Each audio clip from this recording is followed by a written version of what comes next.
Okay, namaste. All right, you can take some questions.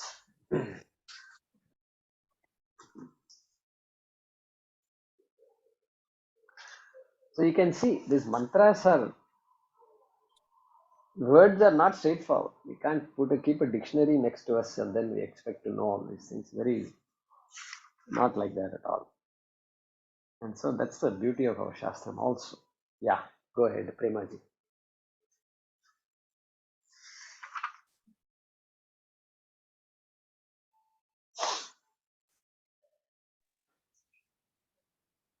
Yeah, you should unmute it now.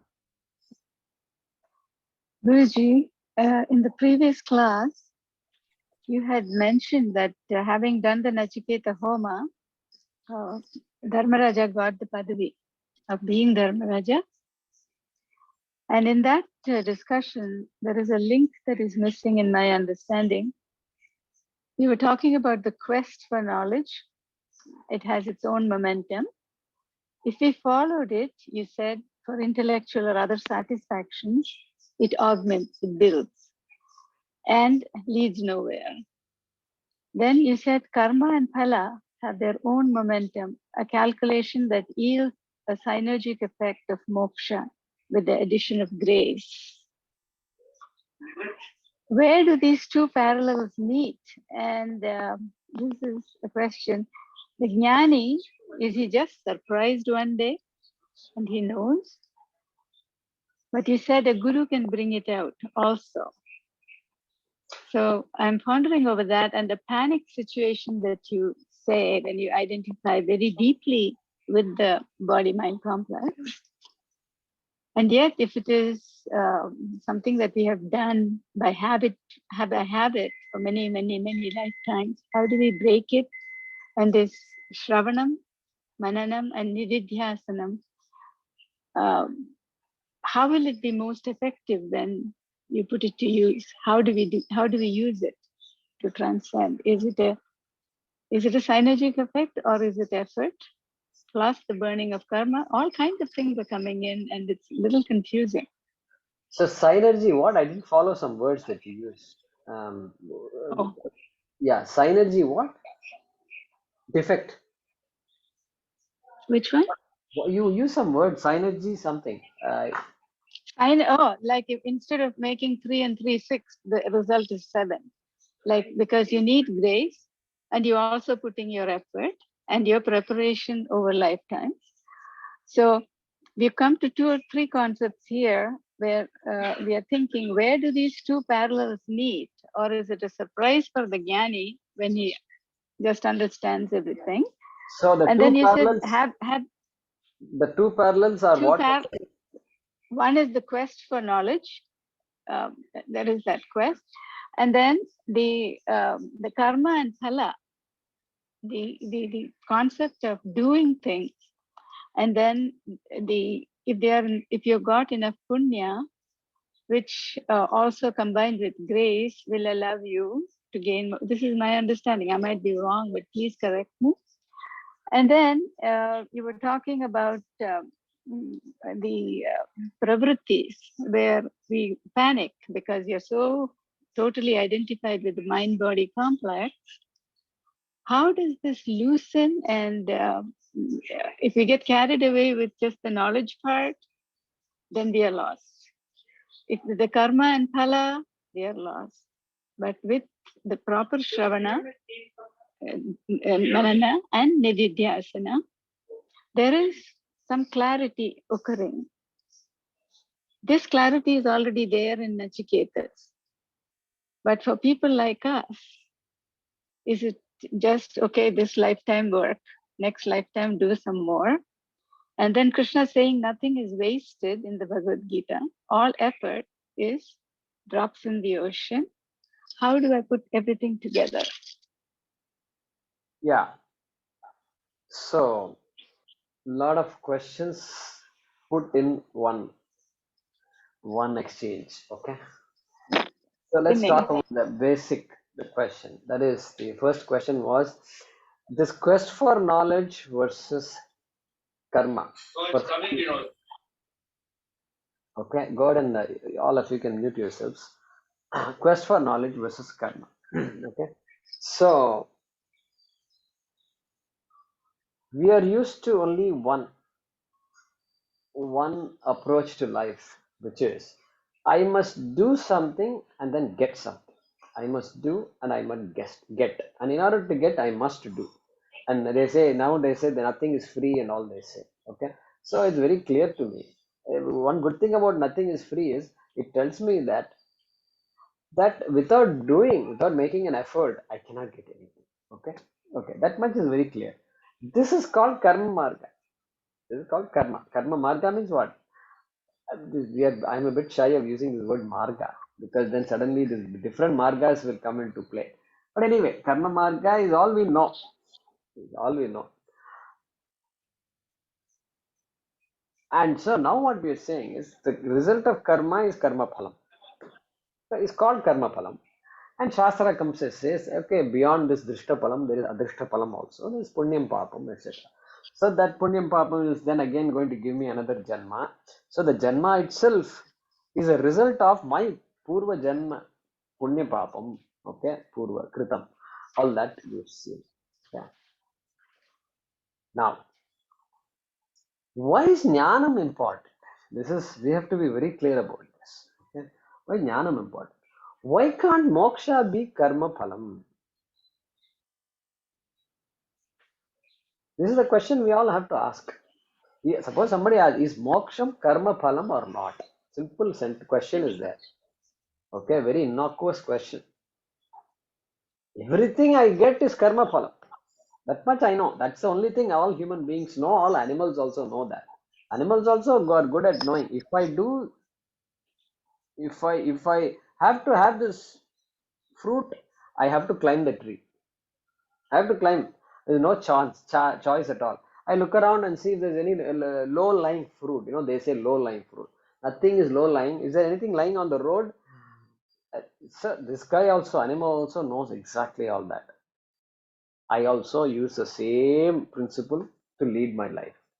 My desires are all little more subtler than animals' desire. That's the only difference. And then subtler the desire and more nuanced the approaches and the karma phalam also accordingly nuanced. Okay, all this is there. Where does this knowledge come into the picture?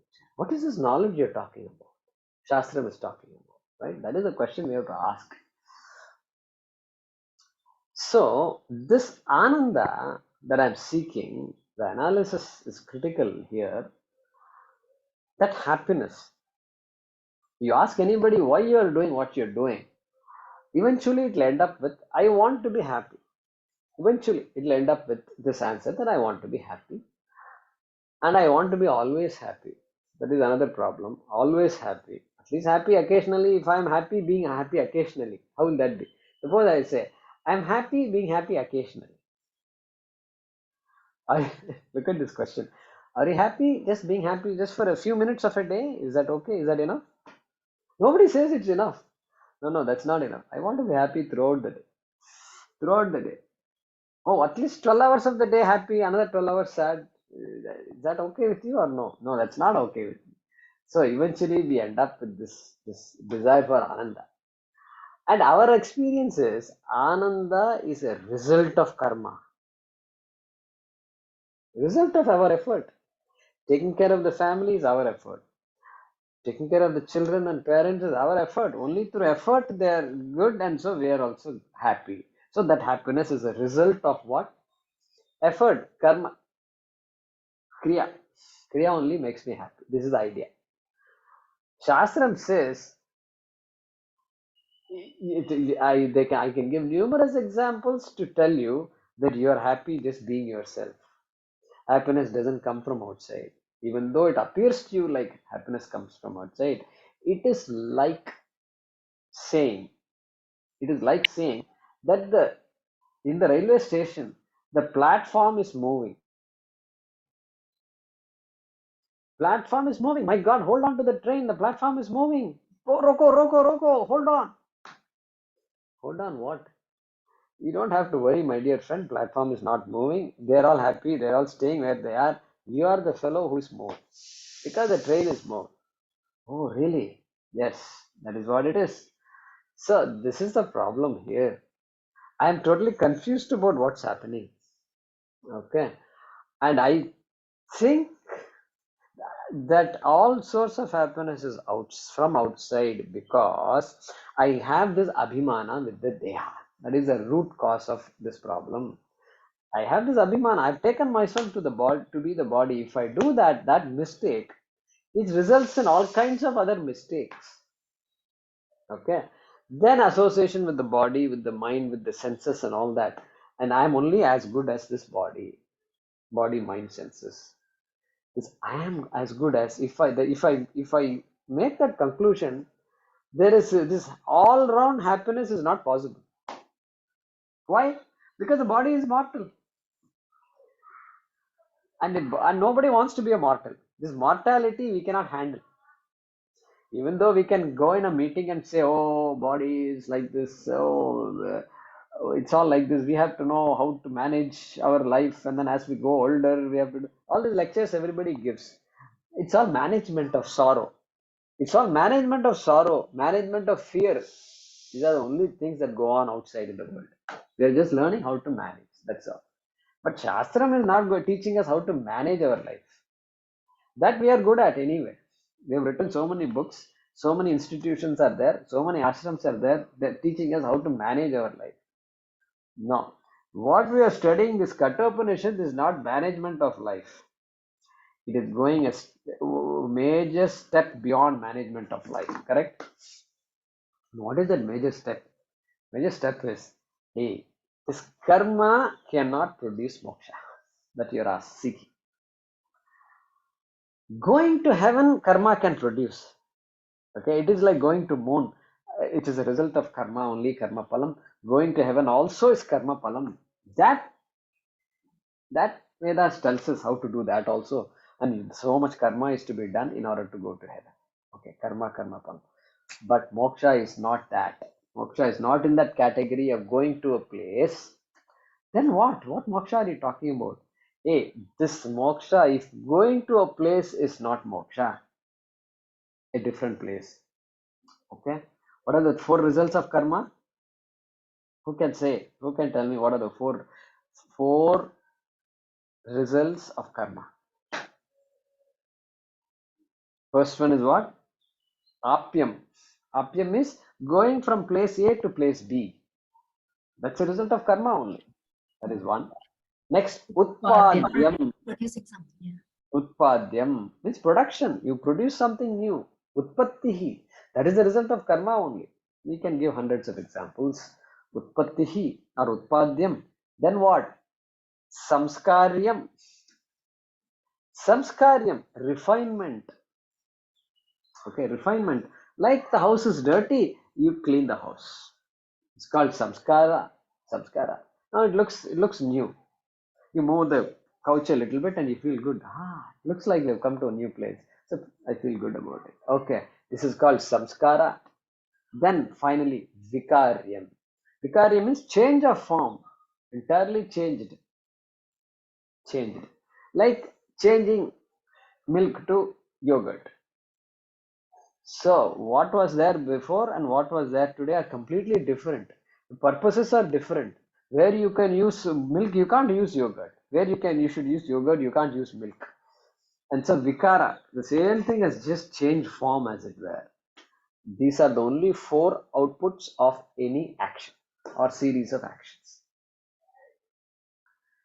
If moksha is not one of these four, if moksha is not karma phalam, moksha cannot be karma phalam because karma is anityam. Karma phalam also has to be anityam. Anityam means impermanent. Okay. And moksha is not impermanent. We just agreed that being happy just for a few minutes a day is not enough for me. We said, therefore, I am looking for nityam. And Shastram says this nityam cannot be karma phalam. If it is not karma phalam, then what is it? Karma is all I know. Yeah, I don't know anything else. Yeah, you don't know anything else. And the only thing you have to know is this Atma, you have to look into who I am. Look into who this Atma is. Okay. And that Atma is not this body. I have taken this body to be Atma, but Atma is not body. Okay? Body is Atma, but Atma is not me, or Atma is not body. Let me repeat that. Body is Atma, but Atma is not body. Like the wave is water, but water is not wave. The minute I can appreciate that, then I can see water everywhere. Previously, I was seeing waves and waves and waves, and then competing against one wave and the other wave, and trying to eke out a living in this world, and that's all I knew. But now I can see water everywhere. Okay? This seeing water everywhere is not a result of karma. It is what? It is knowledge. It's jnanam. Nothing is produced. It is knowledge of what already is. I am not producing water. Hey, I am water. I am not producing the ocean. No, ocean exists and ocean is also water. That water being my nature has to be recognized by this wave in order for this wave to relax. To say, what am I fighting about? Water will continue to remain water, and I am that water that is all pervasive. And in our case, Atma, Ananda Swarupa Atma, I am the one that is the cause of all Ananda. Even though and then I've confused myself to be this this person who depends on Ananda coming from outside. I'm not depending on Ananda from outside. Everything outside depends on me, in fact. This is a very grand statement. Depends on me means what kind of statement is that? The world depends on me, the world depends on Atma, the world depends on Brahma for its existence. That is where we are going, we are headed. That's where we are headed. This journey is headed there. Therefore, it is like I am scared of this snake. And then Shastram has to come and say, hey, you're not looking at the snake. What you say is a snake is really a rope. You thought it was a snake and you are now running helter skelter. Okay. Then I see the world and I see a snake and then I am running helter skelter. I have to protect myself because I have abhimana. Same thing comes back to this deha abhimanam. I have to protect my body. Body is to be protected anyway. Even the jnani's body has to be protected. Okay. Jnani cannot suddenly his body doesn't become immortal. No, body of a jnani also is mortal. We know very well. We have so many adhishtanams of so many swamis and siddhas who have passed away before us. So there is no difference. Jnani has no capacity to change the quality of the body because this is Ishvara Srishti. This body is Ishvara Srishti. I don't have a right or capacity to change Ishvara Srishti. But then once this knowledge is there, then that's why this knowledge, so-called knowledge, comes into play. Correct? Knowledge becomes even more important in one's life. Knowledge of what? Knowledge of Atma. Until now, I've been gathering knowledge of so many different things. I have books and books and books in my bookshelf, and even in my mind, there are books and books and books and books. So much knowledge is there. All that knowledge is useful to to lead our life in various ways. Useful, no doubt. We don't say it's useless. No, we never say it's useless. But then that useful knowledge is also not helpful for my moksha. All that library of knowledge that I have in my mind is not useful for me as far as moksha is concerned. As far as this Nitya Ananda is concerned. So Nityananda, if I want, I need knowledge of Atma. This is where this knowledge comes into play. It's a long answer I've given for a question, but I felt I should do it because we should understand the role of Jnanam.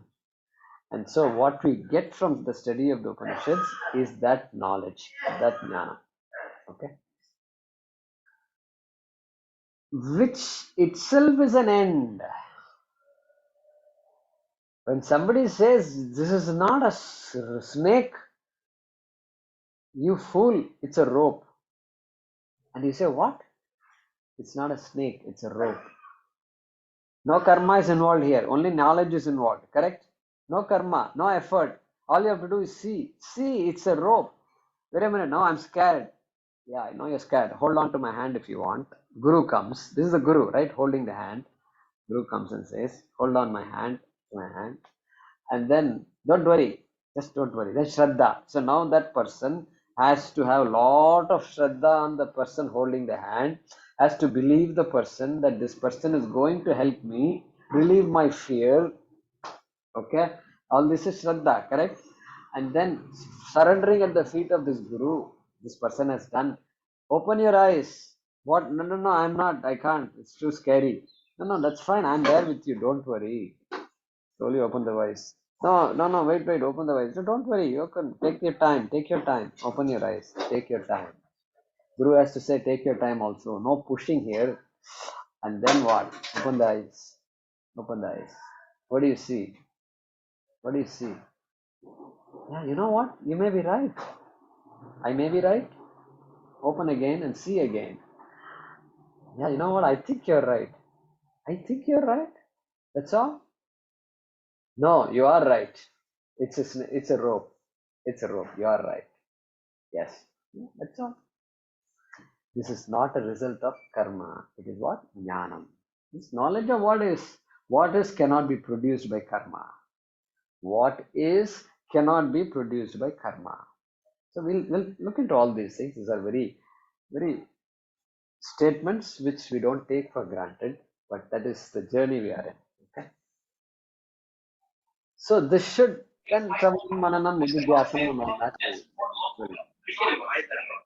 is the process we go through to gain this knowledge. And knowledge is an end in itself, that's all. Clarity in knowledge. How much meditation should this person do to see that this is a rope? Should he now sit down, go close the door and say, okay, now Guruji, please leave, I'm going to meditate on the rope? No. If the knowledge is clear, a karma called meditation also will become meaningless. Until then, he may have to meditate, yes. On what? Guruji is saying this is rope, Guruji is saying this is rope. Yes, there's so much surrounding it, and all this confusion is there. I'm probably confused. Yeah, only a guru can remove my confusion. All that you can meditate on. Fine. Go ahead and meditate. Fine. That's fine. I'll give you all the tools. Tools needed. Meditation is one of the tools. But after jnanam, what meditation is needed? Aha. Ha. Modate. Ha. Ha. Ahamannam. Ahamannam. Ahamannam. Ahamannado. Taittiriya Upanishad. Okay. So hopefully it Yes. helps somewhat. Oh, yes. Modate is what I can say. And at the same time, thank you for holding our hands. It's a gift. Thank you, Guruji. That's all I can say. Thank you. Yeah, Hariji, go ahead.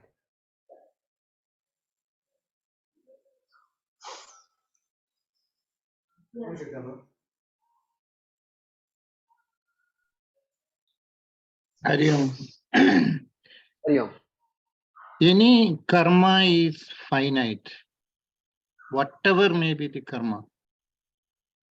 Whereas when we are talking about moksha, we are talking about infinite.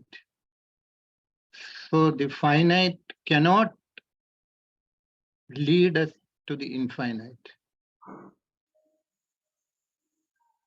Why? Finite is going to Swarga and the concept, they are all finite because we go and then come back.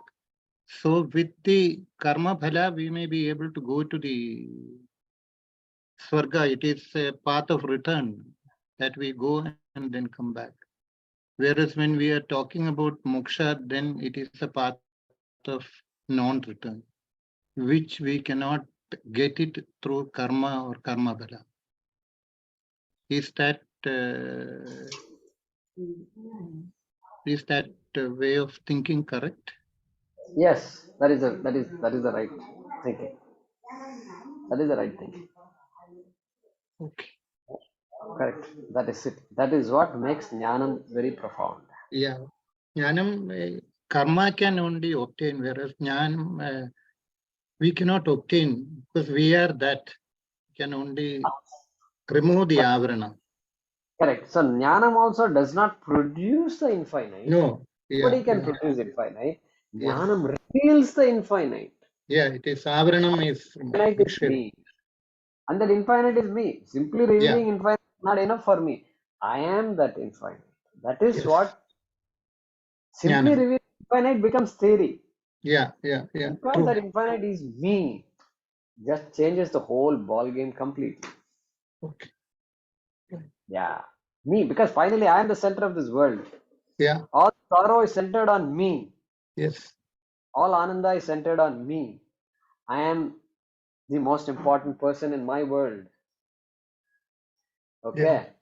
Other people are important to me because they make me happy. Correct? Yeah. Atmanastu kamaya sakam prem bhavati. Therefore, this Atma is the one that rules the roost here. And so we need to figure out who this Atma is. Right. So that's correct, Hariji. So it's a big shift, as you can see, right? It's a big shift. For in the other class last week when I gave this talk on Bhajagovindam, I asked them. It's just an introductory talk on Bhajagovindam, and I haven't started even sloka number 1. You know, Bhajagovindam, Bhajagovindam, Govindam Bhaja Mudamate, Samprapte San. I didn't start at all. So just introducing the whole concept, and I asked them somewhere in between. I asked them, "What is moksha? What is moksha?" I asked them. I got 3-4 answers. All of them is going to Swarga. No blame anybody. That is what we are taught. That is what we are taught. This is what my parents told me, and this is what everybody else also says. So that is what we also think is true. So that's a popular idea that also sells also. And so it will become popular. So there's a shift, massive shift. Massive shift. It is like I'm getting ready to make a trip. And somebody tells you you should not go to the trip. Or this trip is going to be useless for you. How will it be? Air tickets are booked. Everything, tickets are booked. Okay, you spent a lot of money also on top of that. So many thousands of rupees you've spent. And somebody says, this trip will not take you anywhere. Who are you to tell me this trip will not take me anywhere? You think I'm stupid for having booked all these tickets? I think so. You just said it. Shastram is saying you're stupid. Moha, Moodha Mate. In that Bhajagovindam it comes. Hey Moodaha. This is.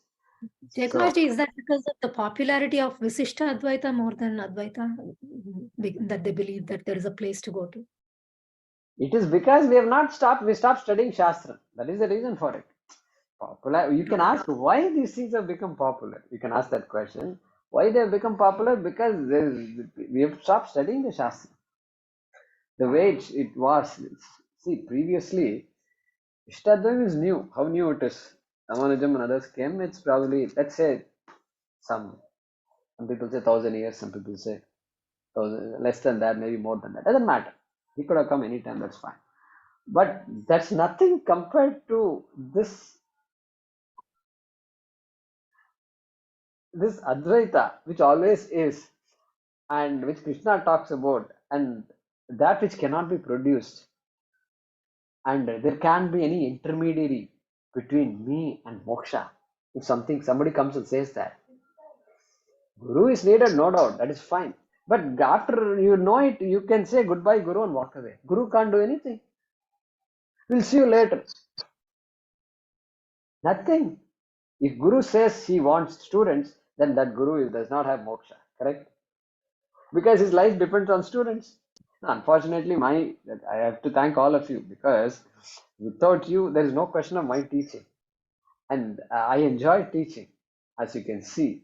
And without you, I don't get this joy also. This is only joy in my life. There's no other, I don't need any other joy also.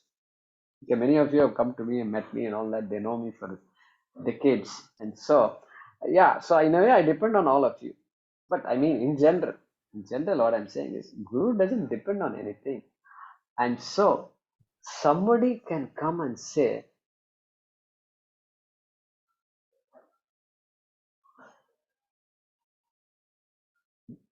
that even going to Vishnu Loka is karma phalam, is mithya. If somebody has the guts to say that, you can imagine and still survive and still be part of the Sanatana Dharma, you can imagine how powerful it is. And but yeah, so everybody may not be able to understand this. Okay, seems complicated, etc. Because that tradition has lost. Evam parampara praptam imam rajarshayo viduhu sakalena mahata yogo nashtah parantapa. Krishna is saying 5,000 years ago, yoga nashtaha. This teaching has declined, is what he's saying. But Swamiji will say, no, Bhagavad Gita is very much alive. Why? Because this class is going on. Happily, we are teaching and we are learning, we are studying. Therefore, this is still alive and it will continue to be alive, is what he says. So, I believe that also. So, yeah, so Vishishta Advaita is popular, so many other things are popular. But the person who studies, you can't, that fellow will walk away from all these things, correct? Because it's shining. It's meant for you to think and understand. Nobody can stuff this into our heads. It's not things to be stuffed in. It is a thing to be processed, carefully understood, processed. So, good. Any other questions?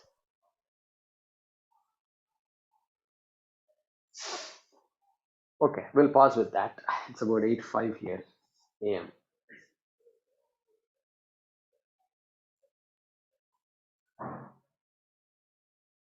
Om Namo Bhagavate Vasudevaya Dhanvantaraye Amrita Kalasahastaya Sarvamaya Vinashanaya Trailokyanathaye Shri Mahavishnave Namaha.